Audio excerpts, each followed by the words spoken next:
Former principal and coach Conrad Henderson left a great impact here at Stanhope Elmore High School, and now the stadium is named in his honor.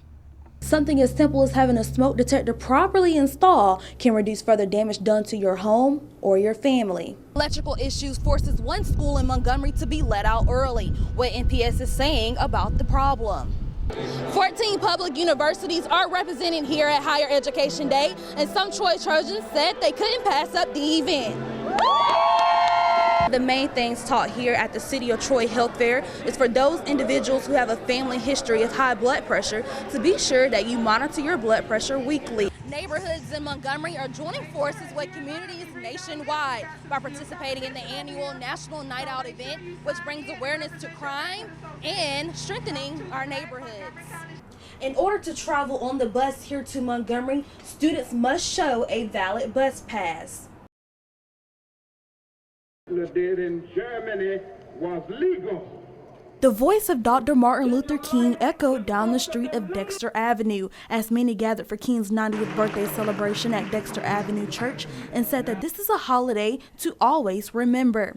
It helps us remember where we came from, and it makes us more thankful people to remember that we didn't always have, many of the blessings that we have today, and we can have an attitude of gratitude toward our elderly, toward the people around us, toward our whole community. One Troy resident explains how she wanted to be sure to educate her children about the importance of this holiday. I'm a homeschooling mom, and so being down here in the South, the civil rights movement is a big part of that, and so we wanted to learn about that, and it just so happened that we were here for the celebration of Martin Luther King Jr. Day, and so we decided to drive out from Troy and just check it out. City officials and those who attended the celebration marched from Dexter Avenue Church to the state capitol in remembrance of Dr. Martin Luther King's legacy.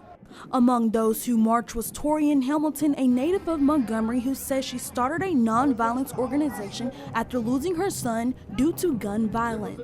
The reason I started that because I knew 50 years ago the dream that Martin Luther King had, even not among just all unit of ethnicity, is just for black on black crime anyway. So I started that educating all the youth about nonviolence. The unveiling of Dr. King's bus took place inside of the church, and the city hopes to add to it in the future.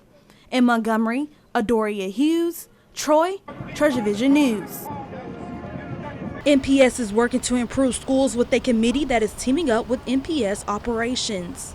It is my hope that we will be able to start the process of asking for a tax increase, an ad valorem tax increase in this coming year, because it is going to take money. We've got a lot of work to do. Will says this is a county-wide problem which has caused about $200 million of deferred maintenance.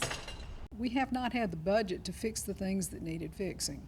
We're working on that. As a matter of fact, we just have a new committee that is looking at all the capital needs district-wide, and this committee is made up of citizens who have expertise in this area. Floyd Magnet Middle School was forced to release students earlier due to electrical issues, and one parent is concerned about safety. I'm not sure. Hopefully they can get the issue resolved to where this doesn't happen again, to put them in any kind of danger. The board hopes to get a report back in November, which will decide on what to fix first. Adoria Hughes, Alabama News Network. The Alabama Medical Marijuana Commission held the first of 3 meetings at the Alabama State House. This comes before a final proposal to be made later this year. The commission is set up just to work out, I'll say, the kinks of a way to get a bill out there that, again, gets the potential benefits into the patient's hand and keeps it out of other people's hands. If medical marijuana becomes legal in Alabama, one of the main concerns would be preventing it from becoming a gateway drug. You know, I just hope people have an open mind. I hope they'll look at this as a medical product and not an abuser. I mean, it's, we got to know that this is medical and not recreational. 33 states have legalized medical marijuana use for medical purposes, and here in Alabama, CBD oil is used for the study of health effects. I think now we'll digest what we did today, and we'll go out and look. You know, I encouraged them to look at other states' law. We had some handouts by Legislative Service that talks about what we had before, the benefits of it, and there may be some things we need to tweak. The commission is preparing to travel to the state and hear from Alabama residents. The final proposal must be submitted to the House Speaker and Senate President by December 1st. Adoria Hughes, Alabama News Network.